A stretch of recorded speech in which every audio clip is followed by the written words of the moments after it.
Hey guys, welcome back. Today we are back in 2 John. We're going to be covering the second main point of it. Yesterday we talked about truth from love in verses 1 to 6. Today we're going to be talking about deceivers and doctrine. Now, and don't worry, it's not like super in-depth doctrine.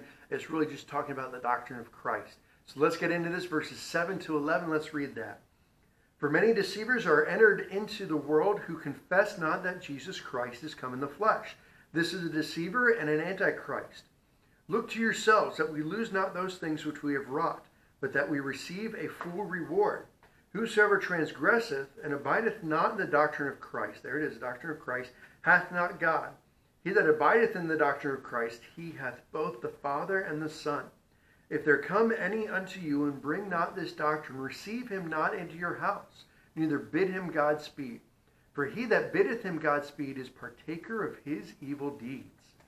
So we see two parts of these sections. We'll look at 3 points, but two parts of these three sections. We see deceivers defined, and then we see doctrine defined. Let's look at deceivers defined.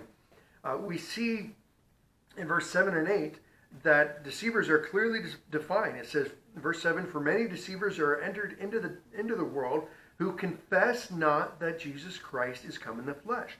This is a deceiver and an antichrist. John clearly lays it out. He says, anyone who comes in the flesh, that comes and confesses that Jesus Christ did not come in the flesh, he is a deceiver. He's trying to trick you. Watch out. We see our first point here, deceivers are here. He says, for many deceivers are entered into the world. He says, be careful, they're here.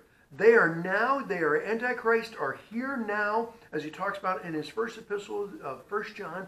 He said, we need to be careful. There are many antichrists in the world today. Many people who claim that, well, Jesus Christ, yeah, sure, he was from God, but he didn't really come in the flesh. It was all just made up. No, that's false. That is wrong. That is heresy. We see that there are many people who are in the world today say, well, yeah, Jesus Christ came, but he was just a man who taught good things, and he wasn't really God. Well, that's wrong. Throw that out. That's heresy. That is not truth. We see that deceivers are here. We see that deceivers are, well, as I've been talking about, heretics. This is a deceiver and an antichrist. Anyone who confesses that Jesus Christ did not come in the flesh, or that Jesus Christ is not God, is a heretic. They're teaching heresy, which is a false doctrine. We are not to listen to them. Verse 8, we see under here that we need to be careful because deceivers are hazardous. It says, verse 8, look to yourselves that we lose not those things which we have wrought, for that we receive a full reward. Now this is John saying we need to be careful with these people. Not that we lose our salvation. That's not what he's talking about here.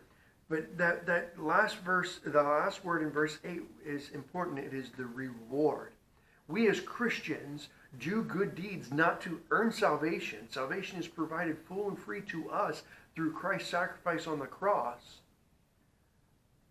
But we do these good deeds to earn a reward in heaven. Now, some people think, well, reward, why would I do that? I should just be thankful. God understands we need really incentives. There's the whole gamification of life that's been going on for a while now of earning tags and rewards for doing simple things. Hey, I did the laundry. I get a little one-up and a plus sign. That's silly. But God knows that can help motivate us. And he says there are things that you do in your life. Reaching out and helping others. Witnessing to others. Having a Bible study. Sharing a meal with somebody, that when we do them not for ourselves, not to receive glory from man, but to receive glory from God, that he'll give that to us.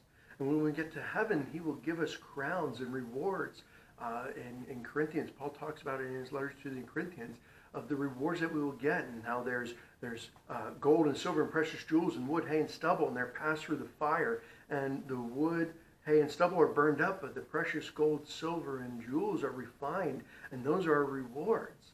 So he says we need to be careful with these deceivers that we don't lose our full reward. Because if we start following after them, we can't lose our salvation. That's not possible. But if we start following after these deceivers, these heretics, all of our good deeds that we're doing, that we think we're earning rewards in heaven for, laying up treasures in heaven, aren't the case. We're doing them for man's glory, and we're deceiving others into not believing in Christ.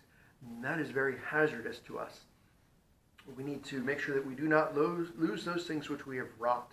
We see Deceivers Defined. Tomorrow we're going to look at the second point under here, because this one's going a bit long, of Doctrine Defined. So we'll look forward to that tomorrow. Hope you guys have a great rest of your day. We'll be back tomorrow. Thanks. Bye.